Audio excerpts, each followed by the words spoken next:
Welcome into Texans Today, everybody. I'm your host, Jeremy Chuggs, and on today's show, we're deciphering what do all these moves mean for the Houston Texans moving forward towards the NFL draft, later in free agency, but a little bit more focus on the draft today. There's been a lot of moves the Texans have made this week that have made you go, I wonder what they're planning, especially on the offensive line, which we'll get into that later on in today's show. But before we get going, we are still on the road to 30,000 subscribers. We are just over 28,173, probably a little bit more after this video goes out. We need over 1,800 more by the start of the NFL draft, and I know we can get there. I know we can because I want to go live for the Texans' first selection in round one. So if that's something that you want, if you love the Houston Texans and want free content every single day, well, you're in the right spot. Go down and hit that sub button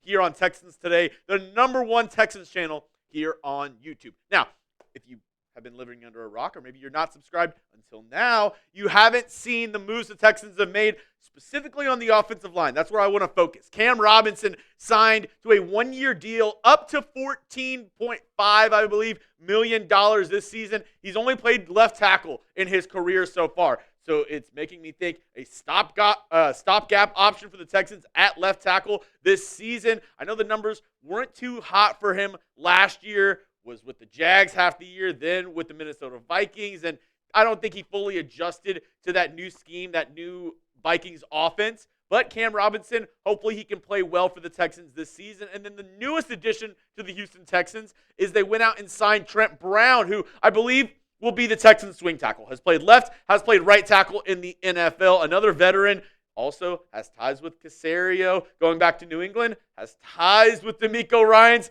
going back to San Francisco. So a lot of ties with those two guys. And overall, I think this. The more I think about Nick Caserio and his draft plan moving forward, the more I think the Texans do not go tackle in round one. And here's why. Because if you have a stopgap option like Cam Robinson at left tackle and you have insurance like Trent Brown as a swing tackle, are you going to spend a round one pick on a guy who maybe won't play this year or not playing in the position that you really want him to play in?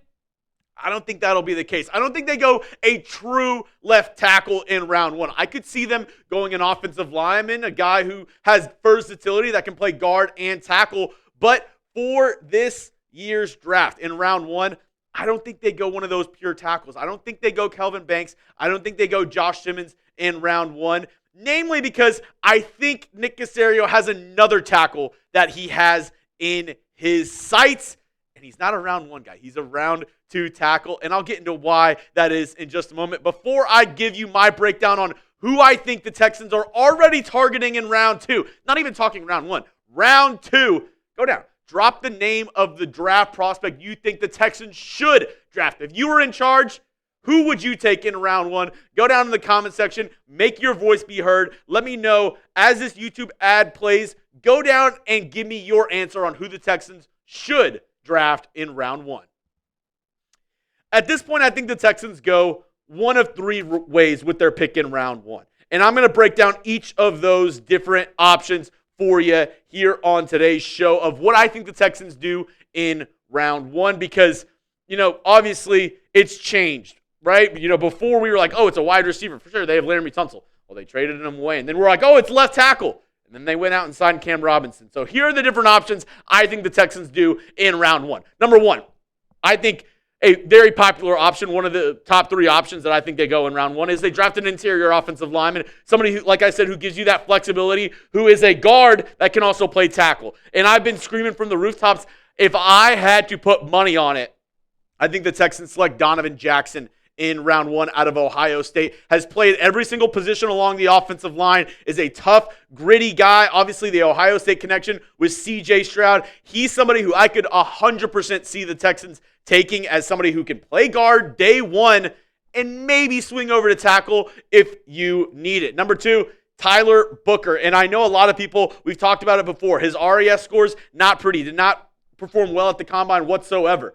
But The Texans like him. He played with Will Anderson. A lot of people around the Alabama program say he was like the Will Anderson of the offensive line. And if Will Anderson, he gives his, stamp of approval, his A-OK, I could see the Texans taking Anderson's advice and going Booker in round 1 at pick 25. And the other interior option, and I don't even know if he makes it to 25, is Dre Zabel. He's been getting a lot of buzz after the Senior Bowl, after the combine that this guy put on. He just put on a show.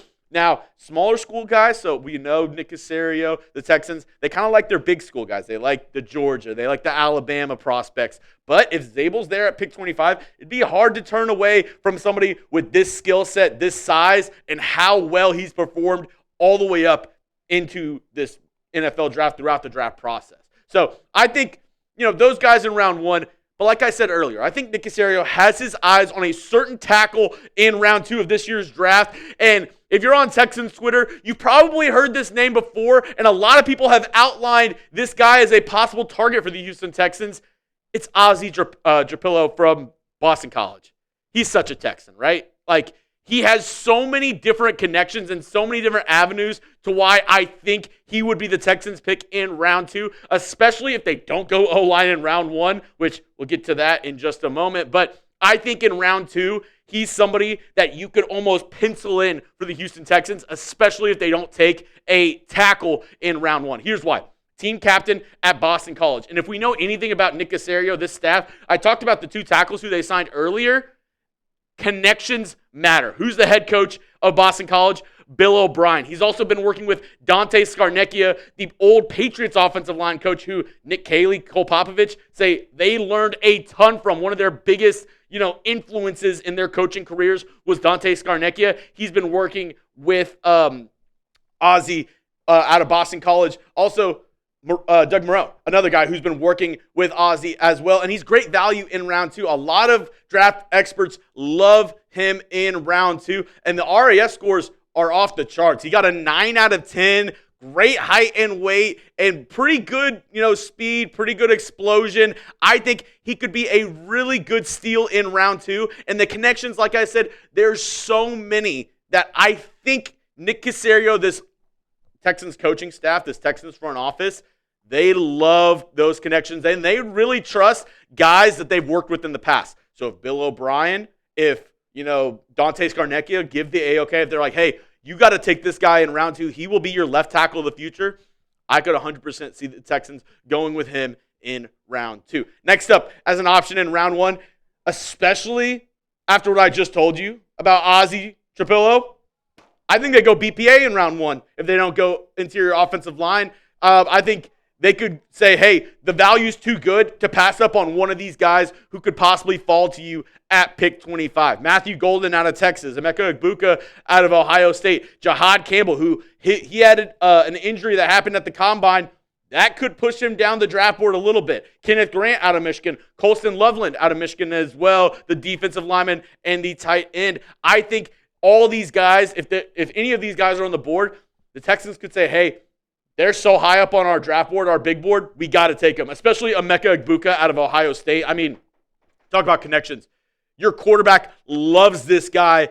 They had an amazing season together in 2022. I could see the Texans going, hey, we need to get CJ another weapon. We've kind of helped out on the offensive line a little bit, but, looks like Stephon Diggs isn't coming back to Houston. Tank Dell doesn't look like he's going to be able to play this next season. You went out and got Christian Kirk. You have Nico Collins, and you got a bunch of back into the roster guys to compete. You need another legit weapon, and Emeka Egbuka could be that. Also, Matthew Golden, another legit weapon that you could look at in round 1. And according to Aaron Wilson, he's already met with the Houston Texans. So if he's there on the board at 25 as well, I mean, some draft experts say he's, better than Tet McMillan, which I don't necessarily believe that. I think Tet McMillan is the undoubted number 1 wide receiver in this class, but Matthew Golden at 25 looks really, really good. I have one more option the Texans could do in round 1 of this year's draft, but we all like a good sale. Nick Caserio loves a good sale. He got Christian Kirk for a 7th-round pick, Joe Mixon for a 7th-round pick. You don't think Nick Caserio loves a sale? Well, our friends over at Fanatics, they got you covered, Nick. If you go to chatsports.com/Texans sale, All these items and more are on clearance, are on sale right now. So I know time could be tough. Maybe you don't want to go out and spend a lot of money. Hey, I get it. If you want some stuff on the cheap, maybe a little window shopping, go check out all these options available at Fanatics right now. Just go to chatsports.com/Texans sale. That's how we let them know that we sent you over there. That'll send you straight to their sale of all the Houston Texans gear and like cups, different, memorabilia, whatever. Everything that's on sale will be able to be seen by you. That link is going to be in the comment section and description of today's video. Last option in round 1, you trade back into round 2. You go back a little bit. And I made some more trades through PFF, which we'll show you here in just a moment. Sorry, I forgot to bring those up, Nick. But I have some trades that I'm going to show you here in just a moment. But I could 100% see Caserio going out and making some trades. Behind Howie Roseman in last year's draft, I believe Nick Caserio was number 2 in the NFL on trades made during the draft. So I could 1,000% see Nick Caserio trading out of round 1. And I don't think it's if he's going to trade out of round 1, it's, or make a trade during the NFL draft. It's how many. So go down in the comment section and predict it for me. How many trades do you think Nick Caserio will make in this year's NFL draft? Go down. Do you think it's 1? Do you think it's 2, 3, 4, 5? Let me know your thoughts down in the comment section. How many trades do you think Nick Caserio will make in this year's draft? I believe he made, I believe he made 5 in last year's draft. I could 1,000% see him making a ton of trades this year. Like I said, trading out of round 1 as well, because there's so many talented guys in rounds 2, rounds 3, round 4 of this year's NFL draft that I could see the Texans saying, hey, let's kind of fall back a little bit. Let's get some more draft capital in the 2nd, 3rd, and 4th round of this year's draft, and let's make something happen. How many trades do you think that Nick Caserio will make in this year's draft, though? Go down in the comment section and let me know. What are you thinking? Now, I made 3 different trade back options for you to look at. I made these same ones in an earlier video this week, but I decided, hey, I'm going to go out and make 3 brand new trades for you. Let me know what you think about them. All of these I ran through PFF mock draft, and I looked at the trade value chart to try to make sure that the realistic options in these trades are making sure that these trades are somewhat realistic. So here's the first trade for you. Trading back with the Cleveland Browns. You'd get their 2nd round pick, their 3rd round pick, and their 4th round pick in this year's draft. The Cleveland Browns would move up to pick 25, and you'd also send over your 7th round pick. I don't know if Cleveland would necessarily want to do this, but if there's somebody on the board, maybe they don't pick Shador at pick 2. He falls all the way down. Nobody takes him. And they're like, hey, we want to take him in the back end of round 1. Could be an option right there. This one has been another popular mock trade as well because there have been a ton of rumors around Michael Mayer. So this trade would see the Texans moving back out of round 1. You get the Raiders' 2nd and 4th round pick this year. You're sending away a 6th round pick in 2026, but you also get Michael Mayer, the tight end, the 3rd-year guy for the Raiders.